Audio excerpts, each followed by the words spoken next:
You're listening to Overhead Story Channel. Enjoy. The sound that woke me wasn't loud, just a soft crunch of tires on gravel, but it felt like a siren in my chest. I blinked at the ceiling, confused, then turned to the clock on the nightstand. 5:14 a.m. Too early. Too dark. Too quiet except for that car pulling into our driveway. I pulled back the curtain by instinct, careful not to be seen. I don't know why I did that. Maybe part of me already knew this wasn't normal.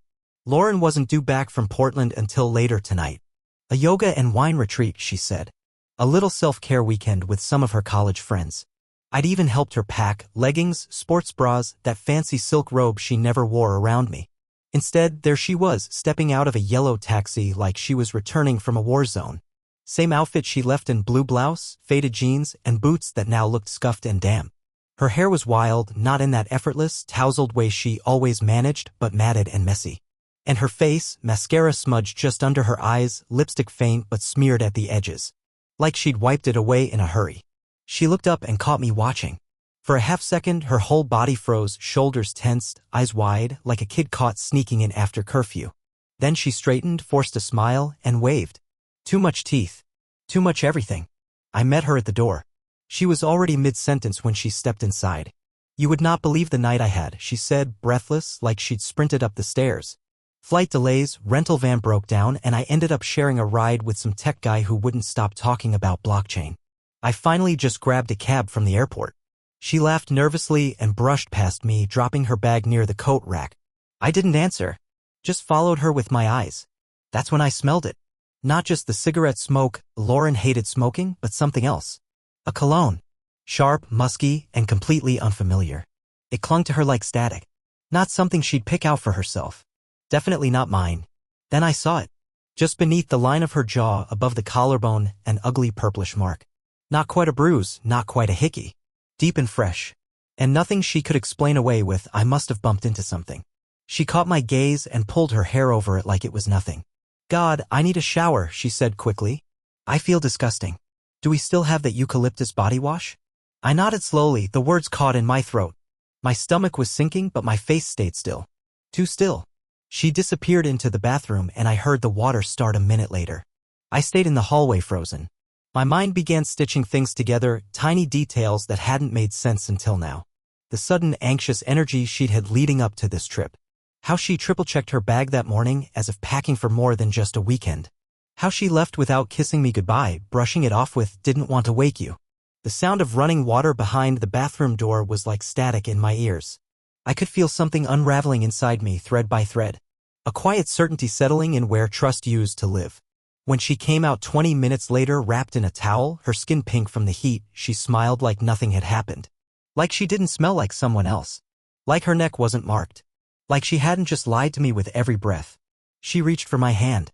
"I missed you," she said. Soft, sweet, practiced. I pulled away and smiled politely. "You must be tired."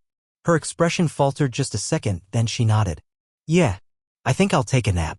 She went upstairs and I just stood there in the hallway. Listening. Thinking. Trying not to jump to conclusions, but the truth was I wasn't jumping. I was being pushed by something deeper, something that had been building for a long time. I picked up her bag, unzipped it halfway. Inside, everything was folded too neatly. As if packed by someone who had time to repack, not rush back from a delayed flight. The toiletry bag sat on top. Her toothbrush was dry. Her deodorant unopened. No used clothes in sight. That's when it hit me, Lauren hadn't just come back early. She hadn't even gone where she said she was going. I set the bag down and sat on the couch. The house was still. Too still. I told myself I'd wait for a better time to ask questions. To confront. To dig. But the truth was I already knew. The doubt wasn't new, it had just been confirmed. And once it's confirmed, there's no way to unknow it. They say hindsight is 20/20ths. But whoever said that probably never sat at a kitchen table at 6 a.m. with a cup of black coffee and the sinking feeling that everything they thought they knew was a lie. Lauren was upstairs, asleep or pretending to be. The house was quiet. Too quiet, the kind that doesn't just fill a room but settles into your bones. I stared at the window, watching morning light spill across the countertops, and all I could do was think. Replay. Little things came back to me with new weight, like old songs I'd never understood until now. A few months ago, Lauren started hitting the gym hard. At first, I thought she just needed a change. We both talked about getting healthier, eating better. But she'd gone all in: early morning classes, late-night spin sessions, long runs when it was still dark out. She started tracking her macros, obsessing over hydration, wearing clothes she hadn't worn since college. I was proud of her. Hell, I encouraged her. Even joked that I might have to start tagging along so no one tried to flirt with her. She laughed then. But not in a real way. In that distant, distracted way where your body is there but your mind's already somewhere else. Then there was the perfume. It arrived in the mail one Tuesday. No note, no receipt. Just a tall, narrow bottle in black packaging that didn't look like anything she'd ever worn. I remember picking it up, twisting the cap. The scent was heady, sweet at first, but sharp underneath. Intense. I asked her about it and she shrugged. Just a sample, she said. One of the girls recommended it. But she wore it almost daily after that, especially on the days she went out. And never around me. Other things had been slipping through the cracks. Her phone was never left unattended. Always face down. Notifications silenced. One day I picked it up to hand it to her and she snatched it out of my hands like I just found a grenade. Just a work email, she said. Nothing interesting. That was the first time I noticed her new lock screen. A password I didn't know. She'd never changed it before. I remember trying not to make a big deal out of it. Telling myself I was being paranoid. People change their routines. People go through phases. And trust, it's supposed to be the foundation, right? So I let it go. Until now. Now all those memories hit differently. Not like questions. Like answers. There was the night she came home late, claimed she'd gone to a poetry reading downtown with a couple of coworkers. She had texted me a photo from some artsy-looking bar. A glass of red wine, some dim lighting, one blurred figure across the table. Back then I didn't look too closely. Now I zoomed in on the mental image. The figure was tall. Shoulders too broad to be either of her usual friends. And she never mentioned names. Once she left a bar receipt in the laundry bottom of her jeans pocket. The name on the top said Gold and Elm, a rooftop lounge in Sacramento. The date? The same weekend she said she was in San Jose for a corporate seminar. I'd confronted her about it in a joking tone. You got a side hustle I don't know about? Taking executive meetings in secret bars now? She'd laughed. Oh my God, I totally forgot. It was just a stop on the way back. Molly had a friend there, quick drink and gone. She kissed my cheek, threw the receipt away, and I let it go. Because I wanted to believe her. Because sometimes denial is warmer than the truth. Now I couldn't stop thinking about it. Sacramento. A city we'd never visited together, and yet there was her name on a receipt. A trail of her left behind like a breadcrumb I'd ignored. Then there were her excuses, vague and plentiful. Meetings that ran late. Friends who needed her. An aunt's birthday party that I somehow wasn't invited to. And every time I asked, she had a ready answer. Too ready. Her behavior hadn't just changed, it had morphed into something strategic. She stopped asking me about my day. She stopped waiting for me to come home. Sometimes I'd walk through the door and find her on the couch, staring at her phone, then quickly locking the screen when I entered. And it wasn't just her actions, it was her energy. A kind of detachment I couldn't name until now. She was present, but never really with me. I thought maybe I was just being sensitive. That maybe I wasn't trying hard enough. So I tried harder. Cooked dinner more often. Bought her flowers on random Tuesdays. Tried to reignite something. But she met those gestures with politeness. Like she appreciated the effort but didn't need it. And now I saw why.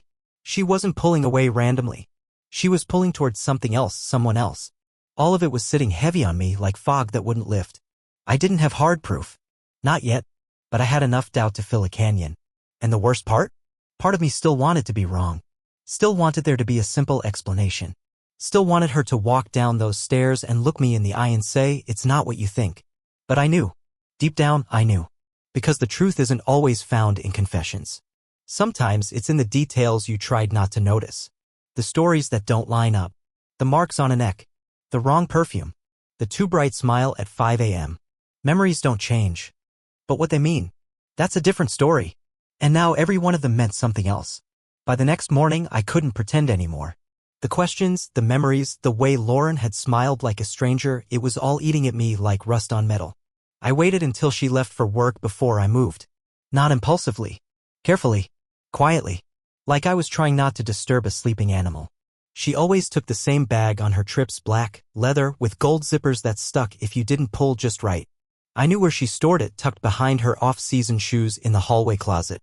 When I unzipped it, I half expected it to be empty. Half hoped. It wasn't. There were folded clothes, dresses I hadn't seen in years. A red silk top that clung to her like paint, and that short white skirt I thought she'd donated. Underneath, a small zippered pouch, the kind people use for receipts or travel documents. Inside were 2 boarding passes. Same flight. Same date. 2 names, Lauren Braver and Grayson Wells. Not a retreat. Not Portland. San Diego. I didn't react. Not at first. I just stood there, staring at the names, my own heartbeat drumming in my ears. Grayson Wells. I didn't know the name. Not personally. But suddenly it felt like I did. Next to the boarding passes was a folded paper brochure, an upscale resort right on the water. Infinity pools. Private spa. Seclusion and serenity for the discerning traveler, it said in gold script. I kept going. Tucked in a side sleeve was something heavier, a slim photo album, the kind you could buy at any DR** store. I opened it slowly, dreading what I'd find. There she was.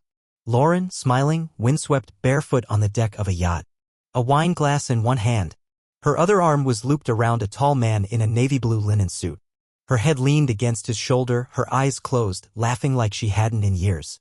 A kind of joy I hadn't seen on her face in forever. And not once, not twice, but dozens of pictures. Her on a balcony, her at dinner, her wrapped in his arms under string lights. She looked radiant. Unburdened. It was a version of her that hadn't existed in our home for years. There were no dates on the photos, but I didn't need timestamps. I'd seen that red silk top just this weekend when she kissed me goodbye in the doorway, suitcase in hand. Told me she couldn't wait for a break. Needed to recharge. My hands trembled as I flipped through the last page. One final photo. Lauren standing in front of a mirror, taking a selfie in a green dress I hadn't seen in months. Her smile was subtle this time, almost shy. But her eyes, they were looking at someone behind the camera. Someone she wanted to impress. I couldn't breathe. I set the album down and stepped back like it might explode. Everything about it was too real, too clear. This wasn't a misunderstanding. It wasn't even a lie. It was a whole other life she'd been living. Still, some part of me needed more. Not because I doubted it, but because I needed her truth to match the reality I was holding in my hands. That night, after she fell asleep on the couch, I went into our shared iCloud account. I hadn't touched it in months, we barely used it. But Lauren had once set it up so we could sync our calendars and photos for convenience. I navigated to the Photos tab. There they were. Dozens of images uploaded automatically, many timestamped with the exact days she claimed to be in Portland. Her at the resort pool. Her sipping mimosas in a cabana. Her on a balcony, same as in the photo album, only this time I could see Grayson's reflection in the glass. I clicked one. Metadata confirmed the location. Not Oregon. San Diego. I kept scrolling. A video autoplayed. Lauren dancing on a boat, her hair catching the wind, laughing as someone off camera said, "God, I could watch you forever." That voice? Male? Smooth. Confident. I closed the laptop. I didn't cry. Didn't scream. I just sat there, staring at nothing, my chest hollow. Because now I wasn't guessing. I knew. And once you know, there's no going back. I didn't confront her. I wanted to. God, I wanted to. The images from that photo album, the iCloud videos, the boarding passes, they played on a loop in my head like a slow-burning reel of betrayal. But instead of letting the rage consume me, I swallowed it down and turned it into something sharper. Resolve. See, people expect you to explode. To shout. To cry. They expect anger because it makes them feel less guilty. It gives them something to react to, something they can argue against. But silence? Silence leaves them alone with what they've done. And that's exactly what I planned to give Lauren. I started by making backups. Photos, documents, receipts, timestamps. Everything went into a folder on my desktop labeled September Reports. I copied it all to a flash drive. Then I encrypted a second folder and uploaded it to cloud storage just in case. Redundancy. The kind of thing I used to do for work projects, now repurposed for something far more personal. I hired a guy. Not cheap, but worth it. He worked in data recovery, specializing in forensic phone analysis. I told him I wanted deleted messages, backed up conversations, anything he could retrieve from Lauren's iPhone backups stored on our shared laptop. He didn't ask questions. Just told me it would take 48 hours.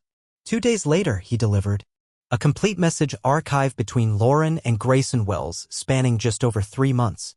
It started like I imagined, flirty texts, vague references to mutual friends, little inside jokes.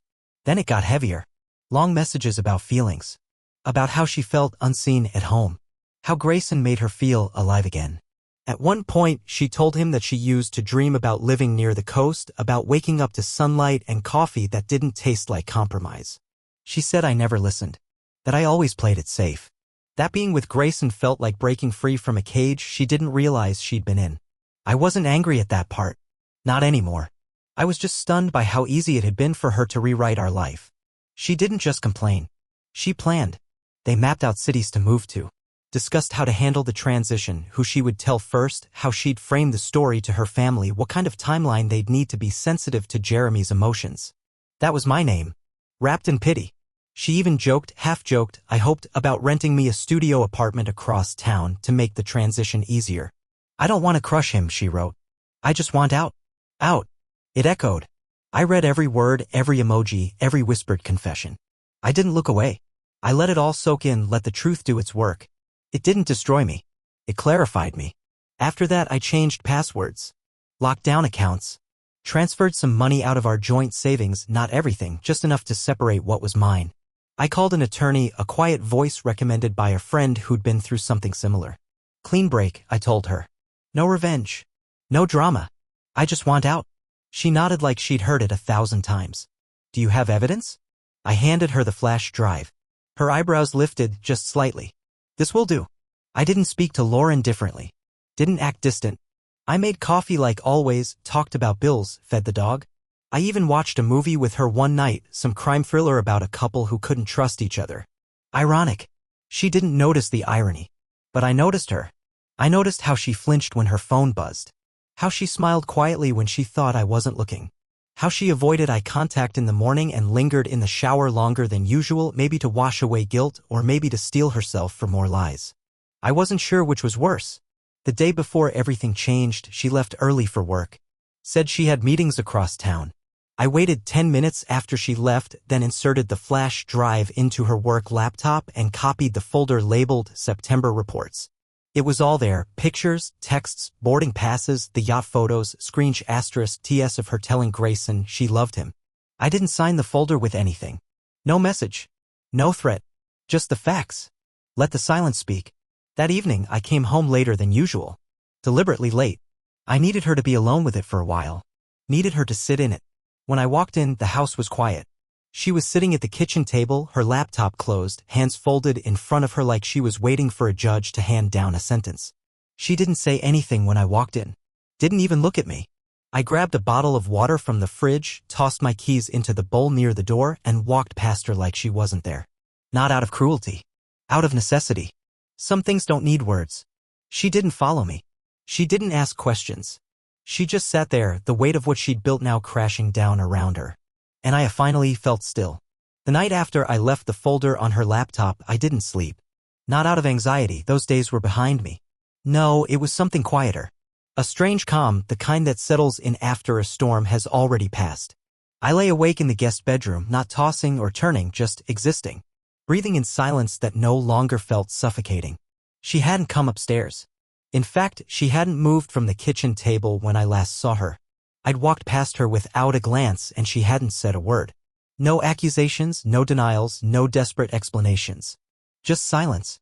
Like the evidence had drained her of all momentum. And I preferred it that way. By morning, the house still hadn't shifted. No footsteps, no running water. Just the faint hum of the refrigerator and the occasional creak of old floorboards settling in protest. When I finally went downstairs, she was still there. Same spot, same posture. Only now her face looked different. Her eyes were swollen, but dry. Her skin pale, like someone who had been holding their breath for hours and forgot how to exhale. Her laptop was closed.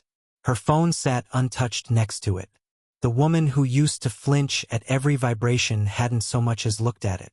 I poured myself coffee. Black. No milk, no sugar. Just the way I drank it back before Lauren decided we should start watching our caffeine intake. I didn't ask if she wanted any. Didn't offer. I leaned against the counter and sipped slowly, watching her over the rim of the mug. She finally blinked. Once. Then looked at me. But she didn't speak. And I wasn't going to make it easier for her. I finished my coffee, rinsed the cup, and left the house. I had a bag packed in the trunk of my car. I didn't take much. Just a few changes of clothes, my laptop, some notebooks, my shaving kit. The essentials. The things that were still mine. I didn't leave a note. Didn't need to. She had everything she needed to understand. The drive was long, quiet. I didn't turn on the radio. Just let the road unspool in front of me. Mile after mile of space I didn't know I needed. I checked into a short-term rental in Fort Collins. Neutral, quiet, anonymous. It didn't have our furniture or our photos on the walls. And that made it easier. Easier to breathe, to think, to exist without the weight of pretending everything was fine. Within 48 hours, I'd retained the lawyer and filed for divorce. Lauren didn't contest it. Not once. Not in calls, not in texts, not even through her own legal counsel. She just signed what needed signing. She gave up the house, the car, even our dog, Baxter, who had always preferred curling up on my lap anyway. And that was the part that almost broke me. How easy it was for her to let it all go. There were no grand speeches, no last-minute fights for redemption. She just folded. Like she knew it was over the moment she opened that folder. Like the illusion she'd been living finally came crashing down under the weight of its own hypocrisy. I heard from a mutual acquaintance that Grayson's wife had also found out. Apparently, she wasn't as quiet as I was. She'd posted everything online, photos, timelines, texts. The fallout came fast. Lauren lost her job. Grayson's consulting gigs dried up within a week. Turns out clients don't like liars, especially ones who pitch themselves as relationship management experts. I didn't follow the drama. I didn't even look at the posts. But friends forwarded me *TS anyway. Some said I should be angry. Some said I should be proud. I wasn't either. I was done. When people talk about closure, they usually mean a conversation. A moment of mutual understanding. But sometimes, closure is just watching someone else's world crumble while yours finally finds room to breathe. I never told Lauren how much she hurt me. Not because she didn't deserve to hear it, but because I didn't need to say it. She knew. That night I left, that hour she sat frozen at the kitchen table. Those were the moments when reality landed. Not with a crash, but with silence. She had built a second life. Carefully, strategically, and in one click, one folder, one still moment, she lost it. Not because I destroyed it, but because she did. And all I had to do was stop holding it up for her. The divorce moved quickly. With all the evidence in hand and no contest from Lauren, the court processed it in record time. She didn't show up for the final hearing. Her lawyer emailed in a statement. Something vague about emotional distress and a desire for peaceful resolution. I signed the papers, shook my attorney's hand, and walked out of the courthouse feeling light. It wasn't triumph. It wasn't even relief. It was just the absence of weight. The first breath I'd taken in what felt like years that didn't taste like resentment. Lauren kept her silence throughout. No emails. No calls. Not even a text. It was as if she vanished, evaporated the moment she handed me back the keys and walked out of the house we once shared. I stayed in Fort Collins. Rented a small craftsman-style place with a fenced backyard. Quiet neighborhood. The kind where people waved from their porches but didn't ask questions. Through mutual acquaintances, I learned what happened to Lauren and Grayson. Turns out, Grayson's wife wasn't just tech-savvy. She was vengeful. She posted everything. *TS of texts, photos from their yacht trip, even Lauren's messages about transitioning me into a studio apartment. It went viral in certain circles. Lauren lost her job within a week. HR said they were restructuring. But we all knew why. Grayson wasn't spared either. His consultancy clients dropped him fast. Something about integrity alignment issues. I didn't smile when I heard that, but I didn't feel sorry either. I wasn't watching from a distance out of cruelty. I just wanted closure. And when it came, it wasn't dramatic. It was just a quiet awareness that I was no longer part of that mess. That her consequences weren't mine to carry. 2 months later, I got a part-time gig teaching woodworking at a local craft center. It wasn't glamorous, but it was honest. I liked the sound of sandpaper on pine. I liked the way a blank board could turn into something useful, something whole. That's where I met Lena. She was restoring a stack of antique books for the community archive, delicate hands, ink-stained fingers, and the kind of calm that made silence feel like a conversation. We didn't talk much at first. Just polite nods, shared coffee breaks, the occasional compliment on a finished shelf or leather binding. She never pried, never asked about my past, and that made her presence easy to be around. One afternoon, we stayed late cleaning up. I offered to walk her to her car. She laughed and said, "Only if you tell me what you're thinking." I said, "I'm thinking this is the first time in months that I felt okay." She didn't say anything, just smiled and nodded. And that was enough. Lena didn't feel like a rebound. She felt like silence done right, like a room with no lies in it. With her, I didn't need passwords or filters. I could just be. And for the first time in a long time, I wasn't trying to fix anything. I was just beginning again.